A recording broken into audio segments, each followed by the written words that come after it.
How Treyarch and Activision can every couple weeks somehow make this worse, just worsen the issue. I have no clue. I don't understand how they can be so good at perpetually fucking up a good run, but they're making sure they do it, man. They're making sure they're on top of it. I leave Black Ops 4 for a day, and they find a way to completely disrespect and shit on the whole community. So, if you haven't heard by now, the Black Ops 4 update yesterday brought in some changes. I'm going to talk about those. The number one thing I want to talk about in this video, man, is the update to the black market, okay? Now before we get into this, I want to go ahead and give you some facts, and I have the sources and stuff to back this up, okay?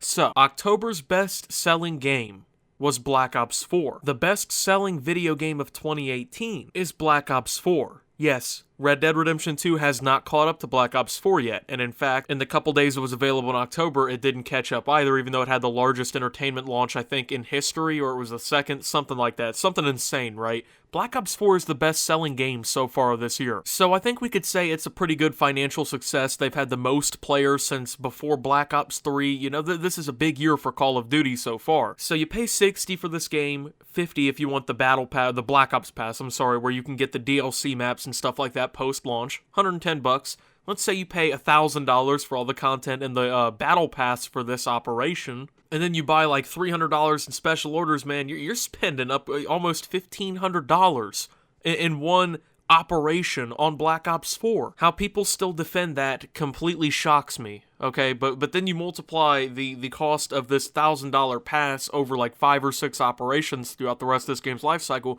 you literally could be spending like $7,000 throughout Black Ops 4, if that's your thing. If not playing the game and just buying the shit outright is your thing. From one of the biggest companies in the world, and one of the biggest gaming and entertainment companies on planet Earth, okay? One of the biggest franchises in gaming. In a $60 AAA game, that's possible. And people are like, yep, well, I'll defend that all day long. Now, if you don't know what I'm basically referring to here, is that yesterday, something came into the black market that I think you're gonna love, man. Alright, so everyone who pre-ordered at GameStop, remember how you got that, whatever it was, a Mastercraft camo or whatever for your Strife? Pre-order exclusive, right? Nice camo. Kick-ass, man. Good job. You got something exclusive, right?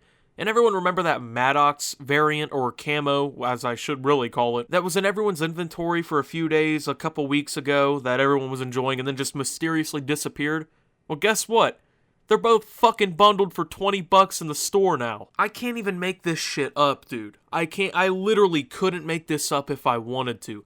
Black Ops 4 has gotten to the point where we are now not only taking content that the players already had back out of their inventory to sell back to them, but even we're bundling in the exclusive content that they pre-ordered the game for. So special content that was given out for a reason to these players is just now being sold, okay? You've had your Maddox variant taken from you so it could be sold to you. And not only, man, not only do you not just get the things that you bought, right? Because you're not paying for those two things altogether, right? You're spending $20 on a bundle, okay? So not only do you not just upright get the shit that you buy, you actually have to go and play 13 hours worth of the game in order to get the things that you paid for. I want you to think about that real hard right now. I want you to go ahead and process that one in your head. You pay $20 to get shit you already have, or already had, $20, and all you get in return is 13 hours worth of a reason to play this fucking game, man. I can't make it up. This is literally something I cannot create. And thankfully, this is the thing that finally has pissed the whole community off, man. I think everyone's making videos on it. And I think that everyone's pretty mad about it, because honestly, this is bullshit, okay? What kind of horseshit is it that they take something that you owned out of your inventory just to sell it back to you? Imagine someone came up in your fucking house, man, and took your shit, and then they stepped out onto the doorstep, turned right back around and said, that'll be $20. They came in and take your shoes, okay? They come in and they take your fucking back scratcher, the necessities, right? And they sell it back to you. How would you respond to that, right? And this isn't even the time of year that Call of Duty really starts pushing this shit, man. We are still in late November, okay?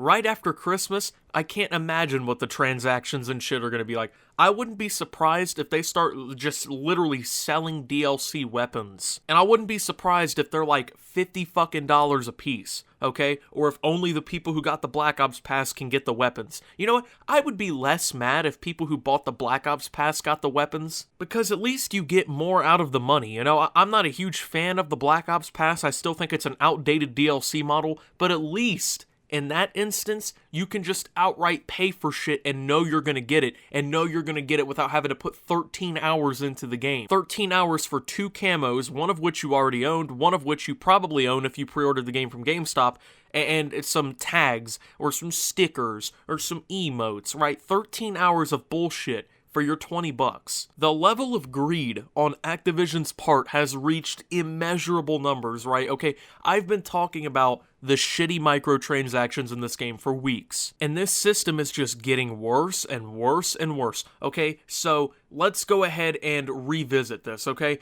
Black Ops 4 is a game in which not only do you have to buy all the post-launch maps and shit after buying the game, you have to buy emotes, tags, stickers. If you can't progress all the way through the pass by playing naturally, which most players aren't going to be able to do unless we keep getting these double XP tier events and shit like that's coming out today, you know, if you want to just buy that stuff up front, man, this is a game that will only last maybe half a year, but you will have the opportunity to spend thousands of dollars in before the next game is even announced. Call of Duty is a AAA title with a freemium business model, okay? And I always see, well, Fortnite does the same thing. They sell skins for $20. Well, the difference between Fortnite and Call of Duty is, number one, a Call of Duty game comes out every single year, okay? Literally all the purchases that you make this year will be completely obsolete next year, unless you choose not to take part in the next Call of Duty game, which not that many, you know, seasoned Call of Duty players who actually buy these microtransactions are gonna do. And B,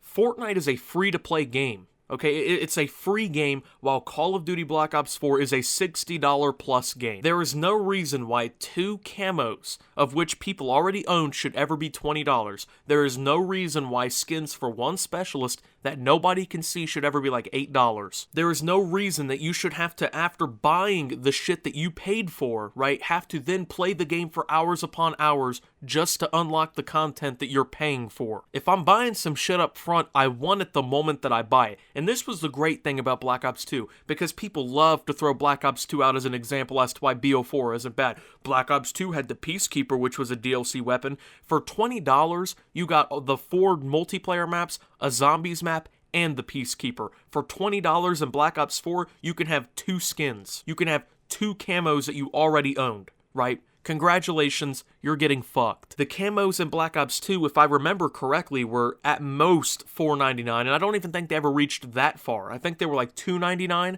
and you literally bought it, you got the calling card, and you got the camo on all weapons the moment that you bought it. So for significantly less, you got more, and you got it for all weapons, right? And you didn't have to grind the game for another half day after you bought it just to unlock it. Most of the shit is completely useless, even as cosmetics, okay? Because cosmetics serve one purpose, to make you enjoy looking at something, right? It's supposed to look cool or flashy, or it's supposed to be aesthetically pleasing, okay? When you buy a specialist outfit, you can't see that shit. In Fortnite you can, but in Call of Duty you can't. Nobody is running around emoting to see their character. So the fact that this is even still a debate is completely ridiculous to me, okay? Now to talk about the update, because the update, I don't understand this change especially either. I don't get this, okay?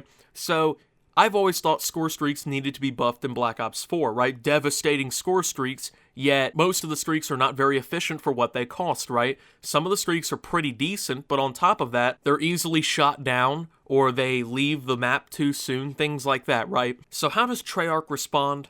Huh? How do you think Treyarch responds to everyone wanting the streaks to be better in the game? They nerf most of the streaks and then, like, buff some of the shittier streaks. Okay, so the one prominent example I want to talk about is the Hellstorm. It now takes 10 kills for you to get a Hellstorm. A fucking Hellstorm, which at most can kill 5 people. And that's only if you catch the whole team in their spawn or something like that. At most, usually, you're getting 3. Okay? That's my average. 2 to 3. So 10 kills just to get 2 to 3 more, and then on top of that, they nerf how much score you get from score streak kills. It went from 25 to 10, so congratulations. Your streaks are now less valuable, a lot of them cost more, and their cost, like their efficiency, is now worse. The attack chopper gets moved up to 13 kills. You know, it's a decent streak. It can get a good amount of kills if no one shoots it down, but all these streaks are just so easy to fucking shoot down and kill. Everyone runs a launcher because you can use them to combat a lot of the specialists and stuff like that, and plus, it's easy to just drop streaks with them, so in a game where I would argue that the launcher is pretty much in the meta, and the streaks are so weak, a lot of the streaks are now being buffed in cost. Okay, while they don't get any better. They didn't increase how much damage they do, how quickly they attack, nothing. Just another example of those devastating score streaks, man. You know, and this is what I don't get, because I've been playing online since Black Ops 1. I've played pretty much every Call of Duty game online at this point, you know, and I know a lot of the streaks in the older games are significantly better. Black Ops 2 had the orbital VSAT and stuff like that. Man, if you got canine dogs, if you got fucking warthogs, anything in that game, man, you were shredding through people left and right, okay? You were rewarded for having streaks. In Modern Warfare 2, you could end the fucking game if you got the most premier streak, the tactical nuke, the most sought-after streak in Call of Duty history, right? If you got that, you ended the fucking game. And it was such an amazing experience to get one. In Black Ops 4, getting a strike team at this point can be shot down before it enters the map, and it's like the second best streak in the game, or it's supposed to be in hierarchy of cost and stuff like that. So I don't know, man. We're just at this point where it's clear that Treyarch pushed out a half-finished game that they were going to fill with microtransactions before fixing, okay, just so they could beat out Red Dead 2. They were successful, and while the game has good, you know, groundwork and stuff around it, and it could be good, I really don't think they have that much longer to perfect it. Honestly. And the way these microtransactions are looking, dude, that's not going to help the game, okay? You're not helping anyone's case with the game when you do this shit. You know, because in reality, if this game isn't fine-tuned and started to be finished by January, okay, this game's fucked. It's simple. Because every single year, a Call of Duty game's life cycle ends really in about March, April, and May. That's when all the leaks start coming out, that's when they reveal the next game, and that's when the trailer comes out. After that, no one gives a fuck about the current Call of Duty, so in about May, this game's gonna be done. It's going to be over, everyone's going to move on pretty much. Everyone's going to hopefully be looking forward to Modern Warfare 4 by Infinity Ward, so Treyarch, the clock is ticking, okay? And you best not be spending it fucking up these microtransactions even more. Thank you guys for watching. If you did enjoy, make sure to leave a like and subscribe if you're brand new around here. Follow me on Twitter at @SubToOptimus for updates and all kinds of stuff. Join the Discord down below as well. Thank you to my channel members for your $5 a month. Your contributions help my content. And until my next video, guys, this is Optimus, buying thousands of dollars of microtransactions and hoping for the next Call of Duty to be revealed in January, and signing out.